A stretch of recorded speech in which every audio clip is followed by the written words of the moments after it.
Role, parents की involvement और parents के एफर्ट्स अब ऑटिज्म एडीएचडी के ट्रीटमेंट के बैकबोन बन चुके हैं। जब पेरेंट्स ट्रेनिंग प्लान्स के साथ आप आगे बढ़ते हैं तो देखने में ये आया है कि जितना फास्ट आप काम पेरेंट्स ट्रेनिंग प्लान्स के साथ कर सकते हो, उतना फास्ट कोई सेंटर आपको नहीं दे सकता, क्योंकि सारा दारोमदार आप पर होता है। पूरा आप एफर्ट करते हैं और आपको कंप्लीट नॉलेज होती है। आप लॉजिक्स के साथ काम करते हैं कि यार मैं ये पर्टिकुलर एक्टिविटी कर रहा हूं तो इससे मुझे क्या गेन होने वाला है, और मैं ये क्यों कर रहा हूं, मैं इसको कितनी देर के लिए करूं, कितना एफर्ट लगाऊं। आप बच्चे के मूड के हिसाब से काम करना चाहते हो, यानी बच्चा अपना जब उसका मूड होता है घर के अंदर तो आप आराम से उसको सेशन दे सकते हो। जब आप सेंटर में लेकर के जाना शुरू करते हैं तो कई बार क्या होता है कि बच्चा जब सेंटर, कई बार नहीं, यूजुअली ये देखने में आया है कि इन बच्चों में सोशल एंजाइटी का प्रॉब्लम तो होता ही है, स्ट्रेंजर्स को कोऑपरेट नहीं करते हैं। जब आप सेंटर्स में चले जाते हैं, जाने के बाद उनको पता होता है कि हमें यहाँ पर आ गए, एंड अल्टीमेटली क्या होता है कि सेंसरी ओवरलोड होने लगते हैं, बहुत ज्यादा स्ट्रेसफुल हो जाते हैं, इनको संभालना बड़ा मुश्किल हो जाता है। उसकी वजह से क्या होता है कि ये आपको कुछ एक्टिविटीज जो जबरदस्ती से इनको कराई गई है वो करके तो जरूर दिखा देंगे, लेकिन रिजल्ट कोई बहुत अच्छे देखने में नहीं मिलेंगे।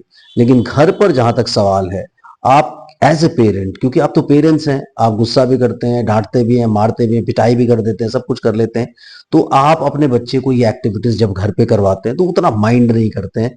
और दूसरी बात ये कि अगर आप 15 मिनट 20 मिनट का सेशन ले भी रहे हो और बच्चे करके भी दिखा देंगे तो बहुत बड़ी कोई प्रॉब्लम्स नहीं हो जाती। इसलिए बहुत आपको कोऑपरेट करने की कोशिश करते हैं। मैं आपको इस प्लेटफॉर्म पे बैठ करके सिर्फ जनरल बातें बताता हूँ। मैं कभी आपको बहुत सारी एक्टिविटीज बताने की कोशिश नहीं करता।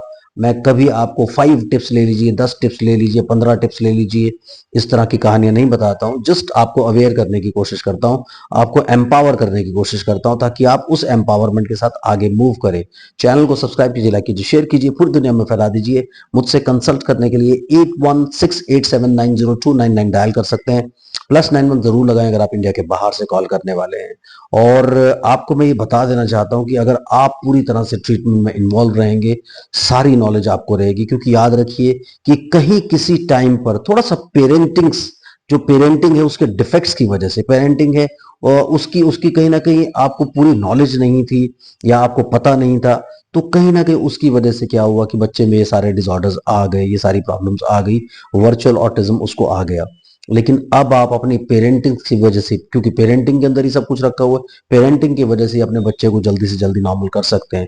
आप उसका एक प्रॉपर स्केड्यूल बना लीजिए। स्केड्यूल में सारा दिन की एक्टिविटीज नहीं होनी चाहिए। मैंने आपको पीछे भी एक वीडियो में बताने की कोशिश की थी कि ट्रीटमेंट को एटलीस्ट 4 पार्ट्स में डिवाइड करने की कोशिश कीजिए। नंबर 1, फॉर्मल एक्टिविटीज, जो सारे दिन में 1 घंटा, 1.5 घंटा, 2 घंटा आप कर सकते हैं। उसके बाद इनफॉर्मल एक्टिविटीज, यानी घर में तो सारा दिन ही काम चल रहे हैं ना, कभी कोई काम पकड़ लीजिए, कभी कोई काम पकड़ लीजिए, कभी कोई काम पकड़ लीजिए, उसको अपने कामों में इन्वॉल्व कीजिए। तीसरा, फिजिकल एक्टिविटीज में स्केटिंग, साइकिलिंग, स्विमिंग, रनिंग, जो भी आपके लिए सूटेबल हो वो कोई एक्टिविटी कर सकते हैं।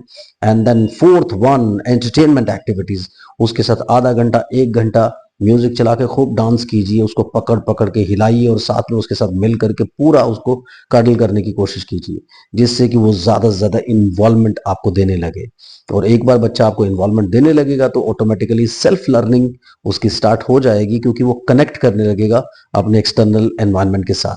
इसलिए आपको ये कोशिश करनी चाहिए कि पेरेंट्स ट्रेनिंग प्लान्स के साथ ज्यादा से ज्यादा आप मूव करें, क्योंकि ये प्लान आपको थेरेपिस्ट बनाने की कोशिश करते हैं, आपको लॉजिक्स देने की कोशिश करते हैं।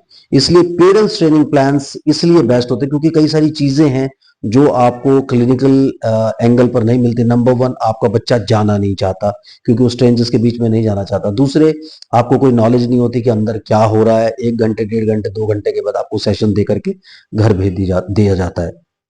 तीसरे, क्लिनिकल सेशंस जो है यूजुअली अनअफोर्डेबल होते हैं, आपके लिए बहुत सारा पैसा उसमें खर्च होता है, बहुत सारी प्रॉब्लम्स होती है, और आपको क्या रिजल्ट इसलिए ज्यादा अच्छे से नहीं मिल पाते क्योंकि आपका इन्वॉल्वमेंट उसके अंदर पूरा नहीं है। उसके अलावा आपको जाना पड़ेगा, आना पड़ेगा, बहुत सारा टाइम वेस्ट करना पड़ेगा, टाइम कंज्यूमिंग प्रोसेस है। इसलिए आपको कोशिश ये करना चाहिए कि पेरेंट्स ट्रेनिंग प्लान लेकर के अच्छे से मेंटोर को हायर करके उनसे पेरेंट्स ट्रेनिंग प्लान लें, आगे बढ़ें और अपने बच्चे को जल्दी से जल्दी ठीक करने की कोशिश करें, क्योंकि टाइम जो है एक बहुत इंपॉर्टेंट फैक्टर होता है जब आप वर्चुअल ऑटिज्म को ठीक करने की कोशिश करते हैं। वर्चुअल ऑटिज्म एक फर्म ऑटिज्म में कन्वर्ट ना हो जाए, इसके पहले पहले अपने बच्चे को ठीक कर लीजिए और पेरेंट्स ट्रेनिंग प्लान्स पर रिलाई कीजिए। Thank you very much.